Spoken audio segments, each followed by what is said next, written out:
All right, so what we're going to do today is we are going to learn how to use Desmos to graph our data.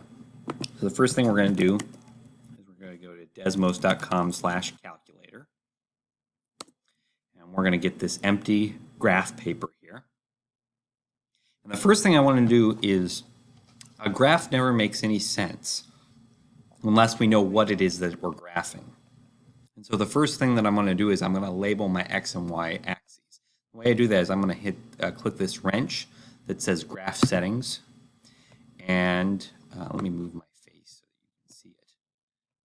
And then what I'm going to do is I'm going to label my x and my y axis, right? Now let's think about this. What am I going to put on the x-axis? Well, remember, the independent variable is always the variable that goes on the x-axis. So what I'm going to do here is I'm going to label our independent variable, which for our lab was what? For our lab it was the drop height, right? So I'm going to say that my x-axis I'm going to label as drop height. I can't just say drop height though, I got to give a unit. What unit do you measure in? Well, I measure mine in meters. You may have measured centimeters. It doesn't matter which one you do, but you do need to label it. Okay, so that's my independent variable is drop height measured in meters. And my dependent variable then is going to be my bounce height, also measured in meters. Okay, so that's the first thing I'm going to do. Now I've got my graphs labeled nicely. Okay, now I'm going to graph my data. So the first thing I do is I usually add a note to tell me what data is it that I'm going to graph. And I'm going to graph the golf ball data first. And then I can add a table where I'm going to put my data. Now remember, we said that the x variable is my independent variable. So in this case, my x variable is drop height. So I'm going to put my drop heights in here. And yours may be different than mine, but these were what my drop heights were. And then I'm going to put my bounce heights in here. And why don't you pause this video and go ahead and get set up there. My data. Now the next thing you'll notice is a graph is no good if I'm wasting all this space, right? All my data is graphed there and I'm wasting all this space. So I kind of want to make my graph a little bit bigger. The easiest way to do this is to go back to the wrench. And again, I got to move my face. I'll go back to the wrench here, and I'm going to say x. My highest x is 1.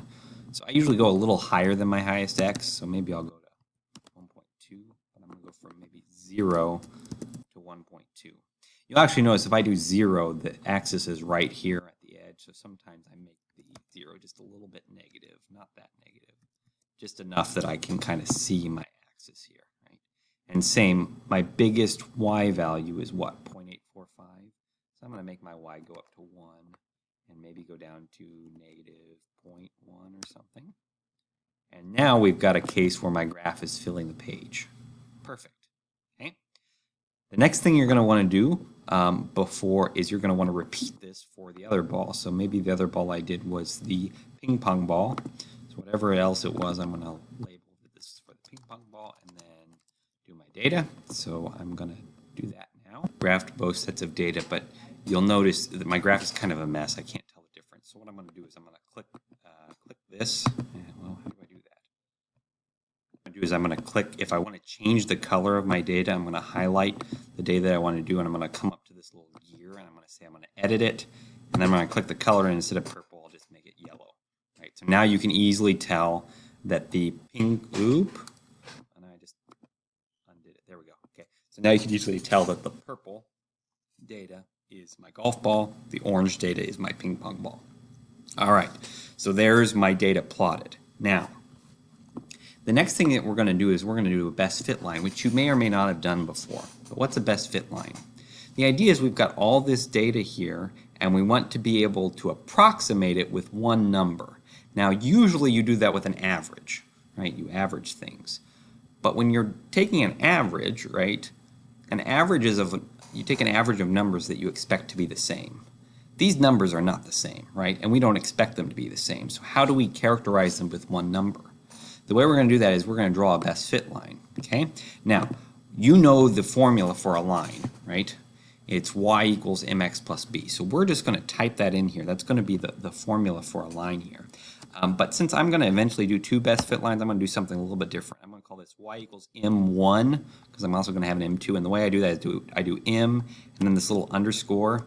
You can't tell what I'm pushing, but it's the underscore, which is the button right to the right of the 0. So you're going to do m underscore 1. So this is m1x plus b underscore 1. So this is the equation of my first graph. And you'll notice nothing's showing that yet because m and b are variables. What I'm going to do is I'm going to have to add a slider for each of these variables. So I'm going to make a slider for m1 and b1. Okay. And you'll notice that what I can do is I can move my b and my m until I get a graph that a line that goes through my points. Now, what I might do here, because it seems to be moving too fast, is I might go, instead of from 10 to negative 10, I might go from negative 1 to 1, because it'll allow me to have a little more fine control over it. Maybe I need to go a little bit more than 1. So I'm going to move this until I've got the right height, and then I'm going to move this one until I'm kind of right about there. I think I can do better than this. Let's go negative 1 to 1. So I'm going to move this until I have a line. So a best fit line, it doesn't necessarily have to go through any points, but it should go around all the points. So you'll see here, right, if I do this, my line kind of takes into account all the points. Some of the points are above the line, some of the points are below the line. So that's a good best fit line, right? Then I'm going to do a second best fit line for my orange set of data. So this is going to be y equals m2 x plus b2. And again, I'm going to make sliders for these two. Just to make it easier, I found that if I went from negative 1 to 1 or maybe negative 2 to 2, it'll just make my slider easier to control than if it's negative 10 to 10. So with these two sliders now, I'm going to slide. Oh, my line's way up there. Bring that line down. Oops. Bring that line down here, and I'm going to just. There we go. See how that line goes around all the points.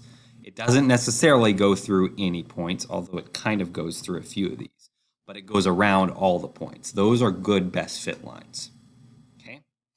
The next thing I need to do, so go ahead and pause and get this set up, and then the next thing I'll show you is how to get this into your Word document. That's how I'm going to get the graph into the Word document. I'm going to go up to this thing that looks like the little export graph from your phone.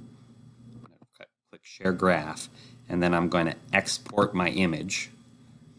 And medium square is fine. As long as I can see everything, that's fine. So you don't have to change the size. And then I kind of download this document.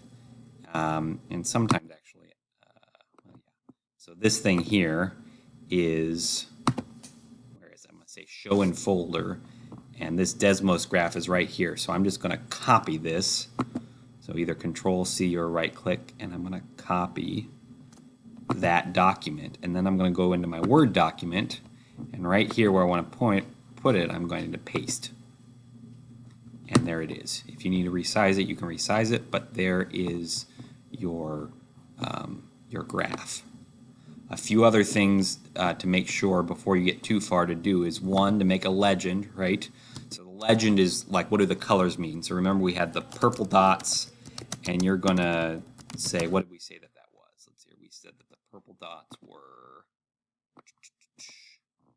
the golf ball. So we're going to say purple dots equals golf ball, orange dots equals ping pong ball, and that's all you need for the legend. But then make sure to include the best fit line. So the best fit line, this first one, what was the equation? Well, let's look at it here. This first line is y equals mx plus b, where that's m and that's b. So what is it? It should be y equals 0.73x plus 0.18. So my equation for the first best fit line is y equals, what did I say? 0.73,